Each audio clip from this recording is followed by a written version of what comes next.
News, सच जरूरी है। दर्शकों नमस्कार, मैं श्रद्धा तिवारी और आप देख रहे हैं MNS न्यूज टीवी। तो आइए देखते हैं आज की खास खबर, एक नजर डालते हैं आज की हेडलाइंस। महाराष्ट्र में कांग्रेस का हुआ अंत, संजय निरुपम के बयान से मची हलचल। अमित गुर्ग ने सीएम से की मांग, अजित पवार और चंद्रशेखर बावनकुळे ने किए वादा। तो आइए देखते हैं खबरें विस्तार से। महाराष्ट्र में कांग्रेस का हुआ अंत, संजय निरुपम के बयान से मची हलचल। वक्फ संशोधन विधेयक लोकसभा और राज्यसभा में पारित हो चुका है। वक्फ बिल का जहां पक्ष ने स्वागत किया है तो वहीं विपक्ष ने आलोचना कर विरोध भी किया। इसी सिलसिले में उद्धव ठाकरे की शिवसेना यूबीटी ने भी कांग्रेस की तरह वक्फ विधेयक का विरोध किया है। इस मामले में संजय निरुपम ने उद्धव ठाकरे को बधाई दी। शिवसेना ने नेता संजय निरुपम कहते हैं, उद्धव ठाकरे और उनकी पार्टी का पूरी तरह से कांग्रेसीकरण हो चुका है। एक सुनियोजित साजिश के तहत उद्धव ठाकरे ने व्यवस्थित तरीके से कांग्रेस पार्टी को कमजोर किया और ऐसा करने में वे सफल भी हुए। आज महाराष्ट्र में कांग्रेस पार्टी लगभग राजनीतिक रूप से मृत प्राय हो चुकी है और मुंबई में तो यह लगभग ही शून्य पर है। संजय निरुपम ने आगे कहा, उनके द्वारा जीते गए 2-3 विधायक खास वोट बैंक के कारण ऐसा करने में सफल रहे हैं। अब उद्धव ठाकरे को यह एहसास हो रहा है कि एनडीए से अलग होने का और भाजपा और शिवसेना से नाता तोड़ने के बाद वे अपनी जमीन खो चुके। वक्फ संशोधन विधेयक लोकसभा और राज्यसभा में पारित हो चुका है। वक्फ बिल का जहां पक्ष ने स्वागत किया है तो वहीं विपक्ष ने आलोचना कर विरोध भी किया। इसी सिलसिले में उद्धव ठाकरे की शिवसेना यूबीटी ने भी कांग्रेस की तरह वक्फ विधेयक का विरोध किया। इस मामले में संजय निरुपम ने उद्धव ठाकरे को बधाई दी। शिवसेना ने नेता संजय निरुपम कहते हैं, उद्धव ठाकरे और उनकी पार्टी का पूरी तरह से कांग्रेसीकरण हो चुका है। एक सुनियोजित साजिश के तहत उद्धव ठाकरे ने व्यवस्थित तरीके से कांग्रेस पार्टी को कमजोर किया और ऐसा करने में वे सफल भी हुए। आज महाराष्ट्र में कांग्रेस पार्टी लगभग राजनीतिक रूप से मृत प्राय हो चुकी है और मुंबई में तो यह लगभग ही शून्य पर है। संजय निरुपम ने आगे कहा, उनके द्वारा जीते गए 2-3 विधायक खास वोट बैंक के कारण ऐसा करने में सफल रहे हैं। अब उद्धव ठाकरे को यह एहसास हो रहा है कि एनडीए से अलग होने का और भाजपा और शिवसेना से नाता तोड़ने के बाद वे अपनी जमीन खो चुके। जनाब उद्धव ठाकरे जी को बहुत बहुत बधाई। मुस्लिम संगठनों में उनको लेकर के एक जबरदस्त उत्साह है।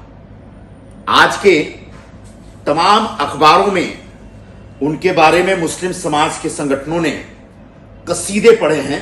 उद्धव ठाकरे महाराष्ट्र में मुसलमानों के मसीहा, वक्फ बोर्ड के खिलाफ खड़े होने पर मुस्लिम संगठनों ने पढ़े कसीदे।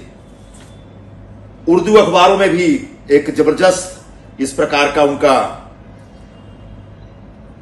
उनकी तारीफ हो रही है, उनकी प्रशंसा हो रही है। महाराष्ट्र के मुस्लिम संगठनों ने उद्धव ठाकरे को सराहा।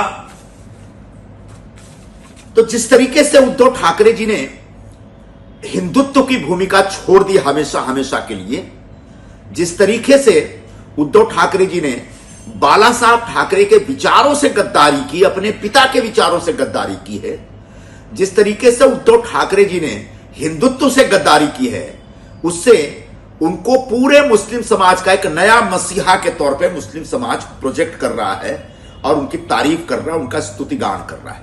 ऐसे उद्धव ठाकरे जी अब इस देश में, जैसे उनके पिताजी हिंदू हृदय सम्राट थे, तो अब ये मुस्लिम हृदय सम्राट बनकर के एक नए पदवी लेकर के स्थापित हुए हैं। जनाब उद्धव ठाकरे को यह नई पदवी, मुस्लिम मसीहा होने का यह नया खिताब बहुत बहुत मुबारक हो। देखिए, उद्धव ठाकरे जी और उनकी पार्टी का जबरदस्त कांग्रेसीकरण हो चुका है। उद्धव ठाकरे ने एक बहुत बड़े षड्यंत्र के तहत कांग्रेस पार्टी को जितना कमजोर करना था किया और उसमें उनको कामयाबी भी मिली।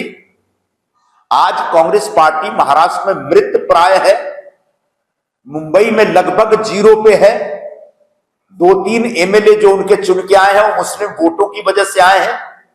अब उद्धव ठाकरे को समझ में आ रहा है कि एनडीए से अलग होने के बाद, भारतीय जनता पार्टी और शिवसेना से टूटने के बाद उनके पास मुंबई और महाराष्ट्र में जो मराठी भाषा के हिंदू भावनाओं से ओतप्रोत वोट है वो उनके पास अब नहीं है।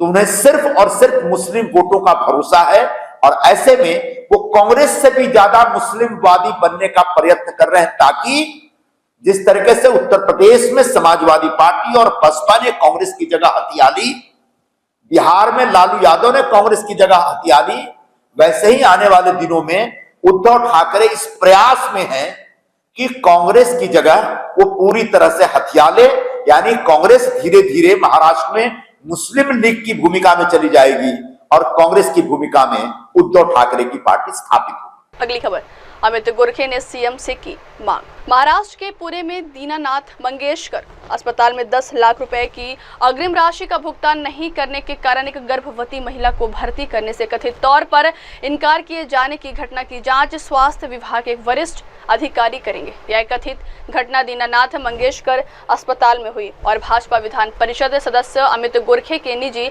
सहायक की पत्नी तनीषा अभिषेक की दूसरे अस्पताल में जुड़वा लड़कियों को जन्म देने के बाद मौत हो गई। अमित गोरखे ने आगे कहा, गर्भवती मां से 20 लाख रुपए मांगे गए, 10 लाख रुपए की रसीद देने के बाद भी उसे इलाज से मना कर दिया गया। मैंने मेडिकल स्टाफ को भी बुलाया है, लेकिन उन्होंने इस पर विचार नहीं किया। इस दौरान दंपति ने 2-3 अस्पताल बदले, जिस दौरान यह घटना हुई। मेरा सीधा आरोप दीनानाथ अस्पताल के डॉक्टरों और स्टाफ पर है। इस बारे में मेरी सीएम देवेंद्र फडणवीस से चर्चा हुई, जिन्होंने कहा कि इसकी जांच के लिए एक जांच समिति गठित की जाएगी और दोषी पाए जाने वाले स्टाफ और डॉक्टरों पर तत्काल कार्रवाई की जाएगी। महाराष्ट्र के पुणे में दीनानाथ मंगेशकर अस्पताल में 10 लाख रुपए की अग्रिम राशि का भुगतान नहीं करने के कारण एक गर्भवती महिला को भर्ती करने से कथित तौर पर इनकार किए जाने की घटना की जांच स्वास्थ्य विभाग के एक वरिष्ठ अधिकारी करेंगे। यह कथित घटना दीनानाथ मंगेशकर अस्पताल में हुई और भाजपा विधान परिषद सदस्य अमित गोरखे के निजी सहायक की पत्नी तनीषा अभिषेक की दूसरे अस्पताल में जुड़वा लड़कियों को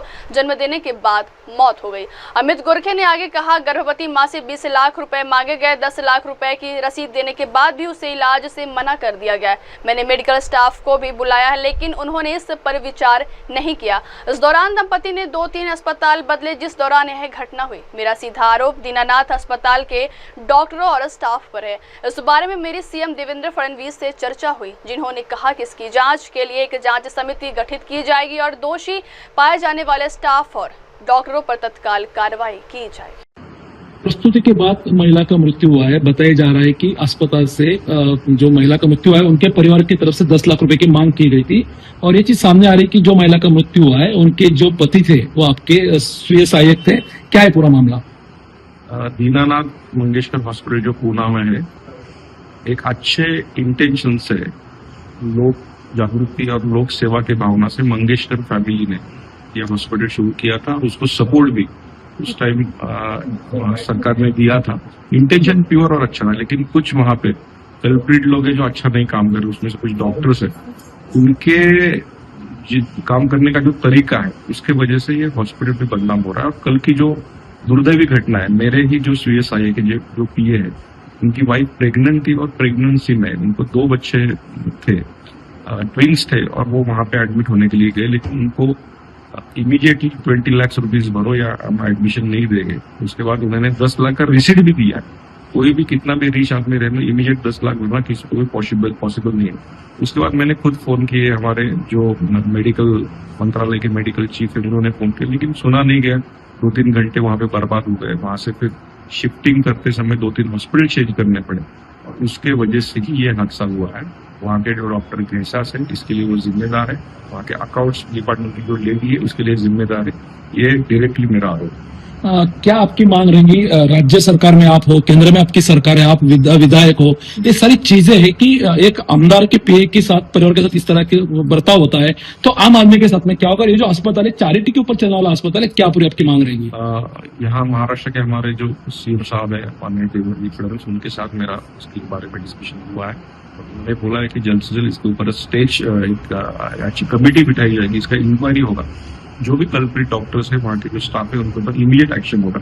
मेरी मांग है कि ओनली एक्शन ही नहीं, वहां से उनको इन्वेस्टिगेट होना चाहिए। वो डॉक्टर्स, ऐसे डॉक्टर्स वहां पर रखने में कुछ भी नहीं, और ऐसे अस्पताल की मंथली ऑडिट होना चाहिए कि चैरिटी के ऊपर चल रहे हैं क्या, वहां पे कैसे ट्रीटमेंट मिलती है, और आम लोगों को जहां भी वो जब भी हॉस्पिटल में जाता है तो उनको इमीडिएट एक्शन में दवाई या फिर इमरजेंसी उनको यहाँ पे मिलते है कि ये सब देखना पड़ेगा। मृत्यु महिला का नाम क्या था और कितने तारीख की घटना थी? ये परसों की घटना है तनिष्का सुशांत पी से, जिसका एज 28 है। उसकी पहली ही डिलीवरी थी और पहले ही डिलीवरी में ट्विंस बच्चे अभी ठीक है, दोनों भी लड़कियां हैं, लेकिन दुर्दैव ऐसा है कि बच्चों को अपनी माँ भी कभी भी देखने के लिए नहीं मिलेगी। अगली खबर, अजित पवार और चंद्रशेखर बावनकुळे ने किए वादा। महाराष्ट्र के उप मुख्यमंत्री अजित पवार ने शुक्रवार को कहा कि 10 लाख रुपए की अग्रिम राशि की भुगतान न किए जाने पर अस्पताल में भर्ती न किए जाने के कारण एक गर्भवती महिला की मौत के मामले की जांच के बाद उचित कार्रवाई की जाएगी और दोषियों को दंडित किया जाएगा। अजित पवार ने कहा कि घटना की विस्तृत जांच के आदेश दे दिए गए।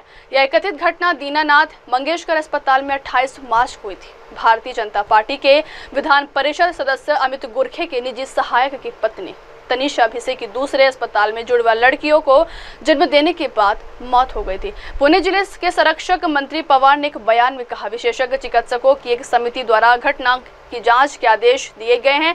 मैंने जिलाधिकारी से बात की ताकि यह सुनिश्चित किया जा सके कि जांच में तेजी लाई जाए और यह पारदर्शी एवं निष्पक्ष तरीके से किया जाए। महाराष्ट्र के उप मुख्यमंत्री अजित पवार ने शुक्रवार को कहा कि 10 लाख रुपए की अग्रिम राशि की भुगतान न किए जाने पर अस्पताल में भर्ती न किए जाने के कारण एक गर्भवती महिला की मौत के मामले की जांच के बाद उचित कार्रवाई की जाएगी और दोषियों को दंडित किया जाएगा। अजित पवार ने कहा कि घटना की विस्तृत जांच के आदेश दे दिए गए। यह कथित घटना दीनानाथ मंगेशकर अस्पताल में 28 मार्च को हुई थी। भारतीय जनता पार्टी के विधान परिषद सदस्य अमित गुरखे के निजी सहायक की पत्नी तनिषा भिसे की दूसरे अस्पताल में जुड़वा लड़कियों को जन्म देने के बाद मौत हो गई थी। पुणे जिले के संरक्षक मंत्री पवार ने एक बयान में कहा, विशेषज्ञ चिकित्सकों की एक समिति द्वारा घटना की जांच के आदेश दिए गए हैं। मैंने जिलाधिकारी से बात की ताकि यह सुनिश्चित किया जा सके कि जांच में तेजी लाई जाए और यह पारदर्शी एवं निष्पक्ष तरीके से किया जाए। अब वक्त हो चला दर्शकों ब्रेक का। ब्रेक से लौटने के बाद देखिए देश और दुनिया की तमाम बड़ी खबरें। बने रहिए MNS न्यूज टीवी पर। नमस्कार, मैं हूं Abhishek Bachchan. Keep watching MNS news. आप देख रहे हैं MNS न्यूज, सच जरूरी।